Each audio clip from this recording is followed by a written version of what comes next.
Paranormal એક્ટિવિટીની ચર્ચા કરવામાં આવે તો લોકો જૂના કિલ્લાઓ અને ઇમારતો વિશે વિચારે છે, પરંતુ દેશમાં એવા કેટલાય ભૂતિયા રેલવે સ્ટેશન છે જ્યાં સાંજ પડ્યા બાદ લોકો ત્યાં જતા પણ ડરે છે. તો જાણીશું ભારતના 10 ભૂતિયા રેલવે સ્ટેશન વિશે આપણા આ અહેવાલમાં.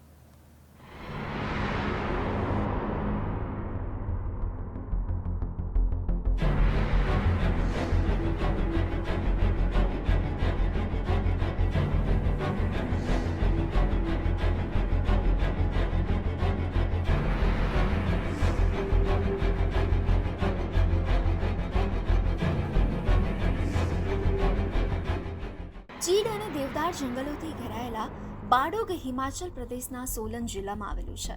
તે પ્રવાસીઓમાં બહુ લોકપ્રિય નથી, પરંતુ તેની સુંદરતા કોઈને પણ આકર્ષિત કરી શકે છે. બાડોગ રેલવે સ્ટેશન અને ટનલની વાત ખૂબ જ ડરામણી છે.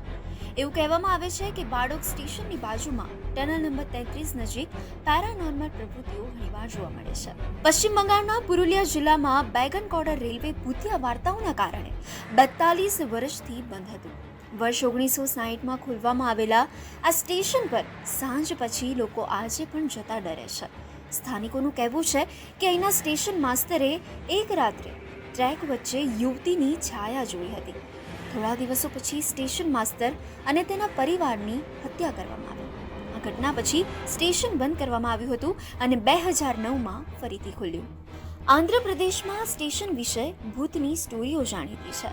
સ્થાનિક લોકોનું કહેવું છે કે એક આરપીએફ અને ટીટીઈએ મળીને સીઆરપીએફ જવાને સ્ટેશન પર માર માર્યો હતો, જેના પગલે તેનું મોત નીપજ્યું હતું.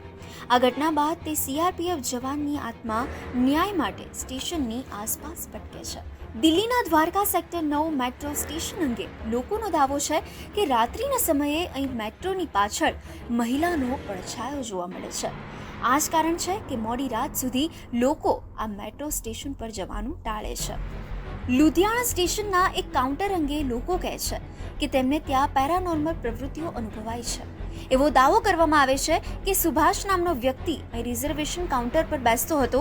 તે કામને ખૂબ જ પ્રેમ કરતો હતો.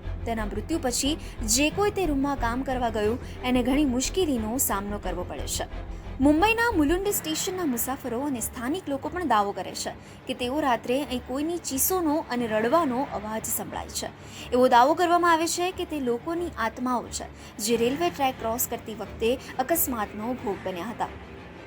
ઉત્તર પ્રદેશના પ્રયાગરાજ જિલ્લામાં નૈની રેલવે સ્ટેશન વિશે એવું કહેવામાં આવે છે કે રાત્રે ઘણીવાર સ્ટેશન અને રેલવે ટ્રેક પર કેટલીક વિચિત્ર વસ્તુઓ જોવા મળે છે.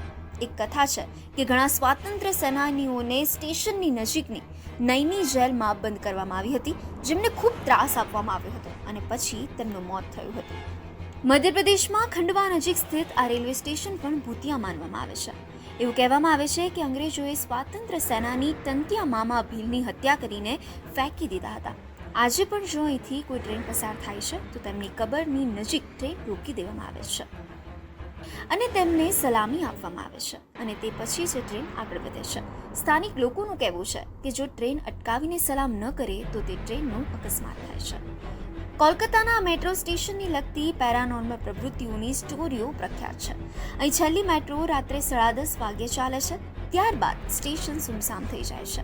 ઘણીવાર લોકોને લાગ્યું છે કે અચાનક પાટા વચ્ચે એક પડછાયો દેખાય છે અને આંખના પલકારામાં અદૃશ્ય થઈ જાય છે. આ મેટ્રો સ્ટેશન પર ઘણા લોકોના મોત પણ થયા છે. મધ્યપ્રદેશના સોહાગપુર રેલવે સ્ટેશન વિશે એવું કહેવામાં આવે છે કે એક મહિલા ચીસો પાડે છે અને રાત્રે અહીં ઘણા વિચિત્ર અવાજો સંભળાય છે. રાત્રે સ્ટેશન સંપૂર્ણપણે સુમસામ થઈ જાય છે અને માત્ર 2 થી 4 લોકો જ દેખાય છે.